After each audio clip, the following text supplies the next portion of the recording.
Wapak! Wow, eto na guys. Nag-transform na ako. I miss this kind of outfit.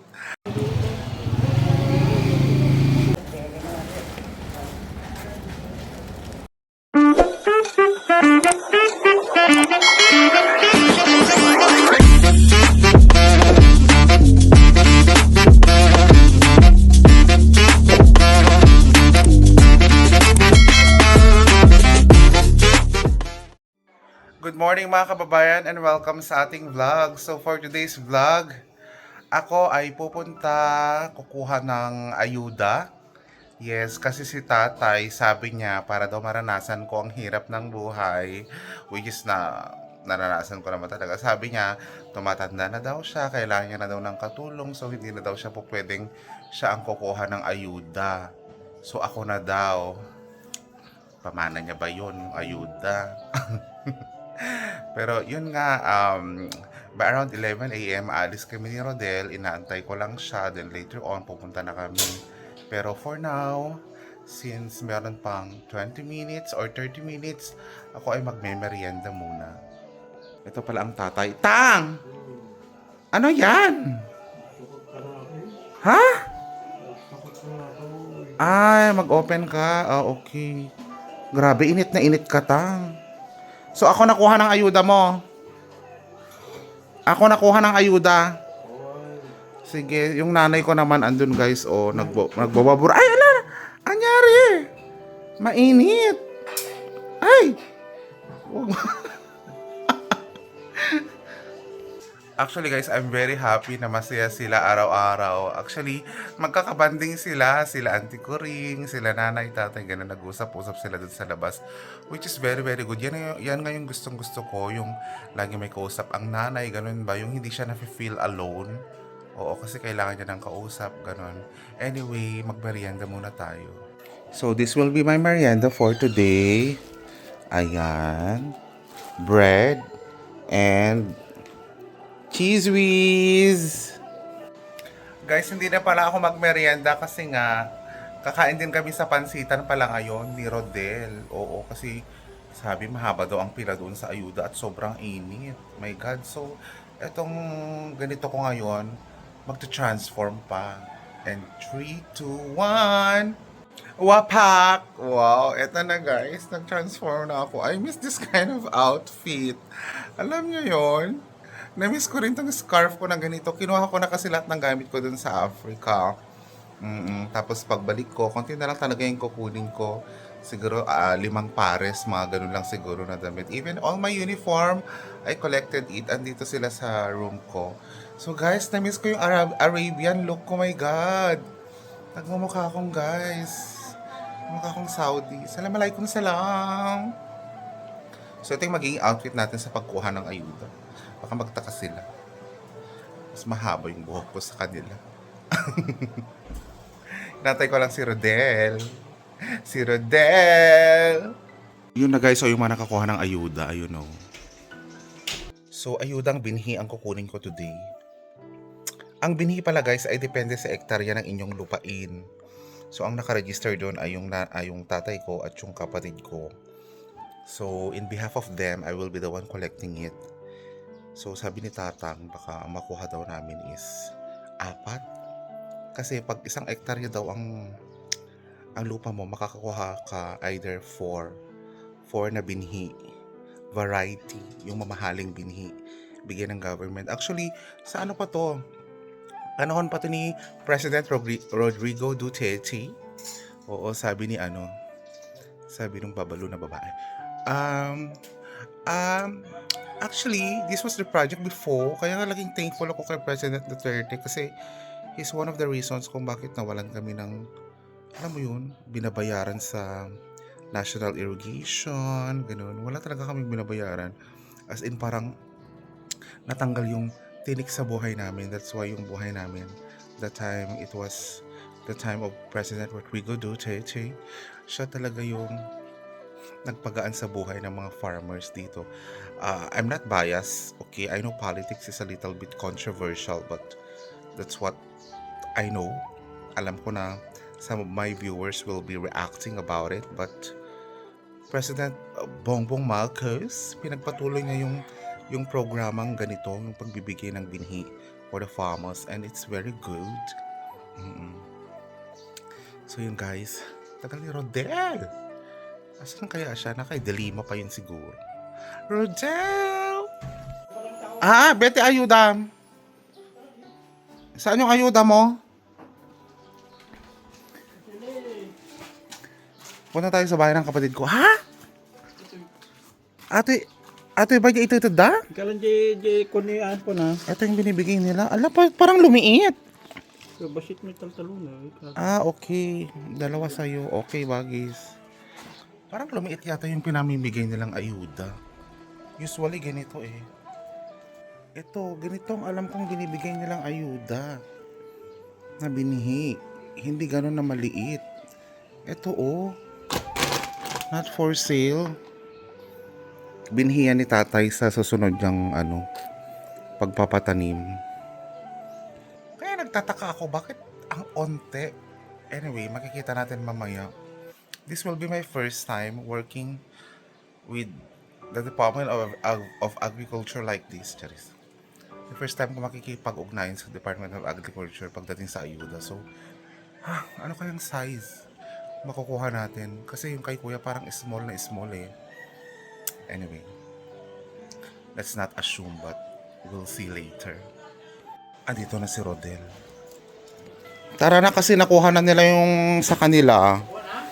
Oo. Ang liit pala? Ulit lang, 25 kilos lang yun. Ha? 25 kilos. 25 kilos ang isa? Oo, isang kapan. Isang Ulit lang yung ganun yung 25 yata o 20. Yung kay kuya kasi ang liit eh. Ano lang kasi 0.4 lang. Ano lang yun?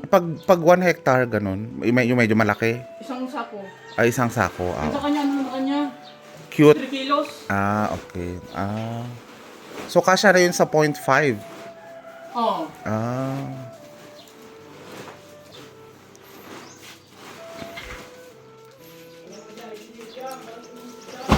Kaya yung ID yan dyan? Adda kanyak di ID na. Kunin ko pala yung mga requirements. Nasa loob para ng bahay. Ito yung mga requirements. Ito, andito lahat.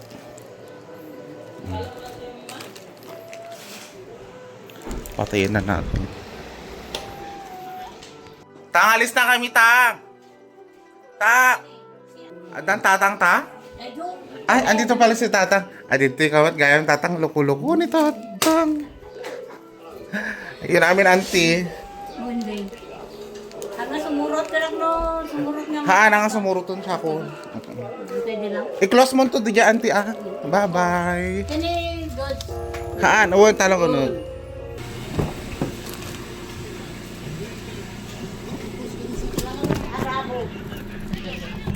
Okay, paalis na kami. Ikaw, Del, kukuha ka din, di ba? Sa biyanan mo, di ba? Oo. So, ibibigay? Ibigay din. Ibibigay. Kasi may ID lang. May ID. Yung akin hindi ID, photocopy lang. Pwede na yon? Sige. Actually, kaya alas 11 kami pumunta kasi nga ang dami pang tao doon. So, tumawag yung kapatid ko, sabi niya, punta na kayo.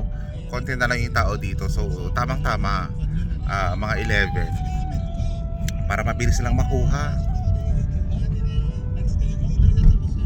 Alin? Tatang karisan nyo? 3 hektarya? Hindi ko sure. Ilan ba nakukuha ni tatang dati? Ang ano yata yun eh. Isa? O, tagyan tayo 2 o. Kay tata 2, 3. Okay din yung ganitong ano nila guys, pamimigay. Kasi kay Duterte pa to eh. Tanungin natin si Rodel. Kay Duterte pa to, di ba? Na panahon. Kaya sa patubig, ito din na bawal, hindi na nagbabayad ng mga tayo. Di ba? Naramdaman nyo rin yung hindi pagbabayad talaga. Dati kasi bawal na nagbabayad ka eh. Talagang inaano ka eh. Need mo magbayad talaga, di ba? Before. So guys, ito na yun Yan, Solana Agriculture. Papasok kami dyan.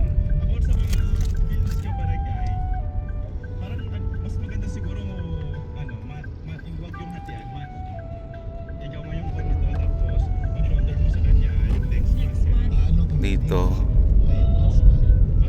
Sa likod? Doon sa side.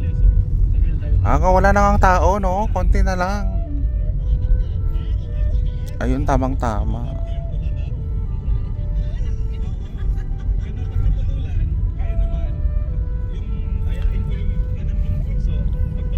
Ayan, dito na tayo. Dito na lang? Para din nila makita, no? Dito tayo, baka may ano dyan, hindi na maibig tayo. Sige. Okay, Del. Sige. We're here.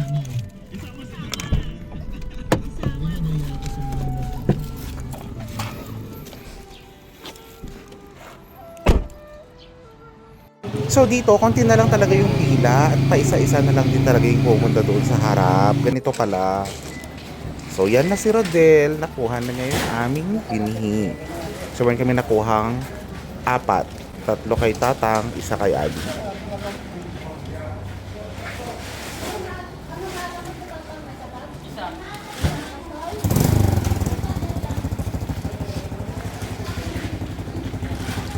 So guys, pauwi na kami. Thank you so much kay Rodel. Siya na talaga nagbuhat lahat. So ang nakuha namin ay 5. Akala ko 5 sa amin. So 4 sa amin. Yung isa, kay tatay, slow. Tama. Yung kay Ading 1, yung kay Tatang 3. So sa kanila naman 1. Malaki pala yung bag na binigay. Kapag maliit pala yung lupa mo, yung parang supot lang. Alam nyo, bago kami umalis doon sa video, sabi ng lalaki, parang peke naman to, sabi niya, long fin. Ano bang long fin? Del? Yung mga Ha? mga hybrid na palay. Mga hybrid na palay, pero sabi niya baka peke daw, sabi niya eh. O baka, iba kasi yung dati hindi na tumubo. Yung dati hindi daw tumubo, may ganun din pala? O mayroong bini na hindi tumutubo din. Ay ala, ganun pala. So salamat naman sa Department of Agriculture for giving us a binhi para sa aming susunod na pagpapalay. Yeah, so we have to celebrate this one kasi napaka-good ng Department of Agriculture for doing this kind of gesture para sa mga farmer dito sa Cagayan Valley. So magpansit muna tayo, guys. Alam nyo, meron din talagang silbi yung pagpunta ng late kasi nga konti lang talaga yung tao, parang wala pa yatang 10 yung andun sa pila kanina. Ang bilis lang ng transaction, ang bilis ng checking, ang bilis ng pagkuha ng binhi. So guys, maipapayo ko sa inyo, pumunta kayo ng late.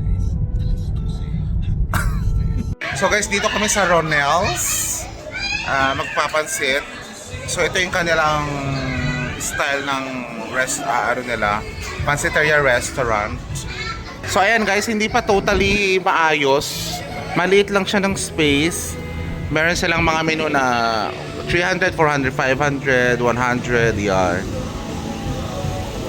So si Rodel nagtitimpla na siya ng sibuyas, kalamansi. Thank you, Manang. Ay, napudod. Mainit. So dito mga kababayan, magkakatabi yung mga pansitan dito. Sa harap niya may pansitan din, ganun. Sana gumawa sila ng kakaibang menu ng pansit. Pansit with seafood, pansit dinuguan, yung mga ganun sana para may variety, para may choice.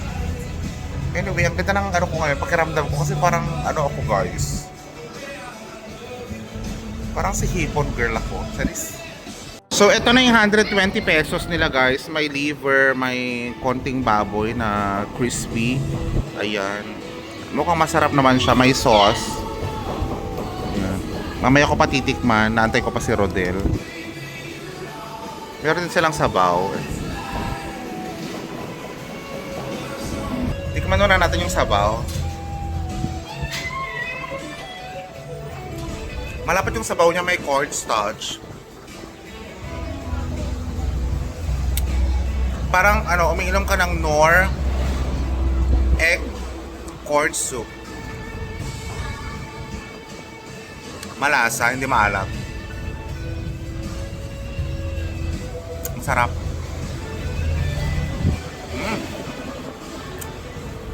Unlimited pala yung sabaw nila dito guys. Nakalagay sa ano, thermos. Ito yung thermos. Lagyan ulit natin ng sabaw.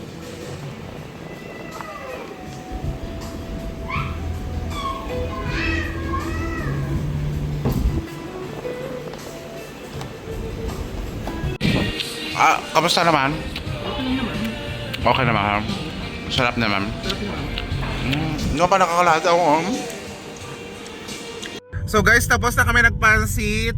So far, i-rate ko yung pansit na yun ng 7.5 to 10. May mga, well, I consider the ambience. Yung ambience kailangang mainit. Actually, mainit yung ambience. Sa totoo lang. And then, yung sabaw, starchy siya. Maraming cornstarch. Ayoko kasi ng ganun eh. And then, yung pansit batil patong nila, medyo konti yung sauce. I mean, medyo konti yung sahog. Oo. Pero yung lasa, sakto lang naman yung alat niya. Yun. Service, okay din naman.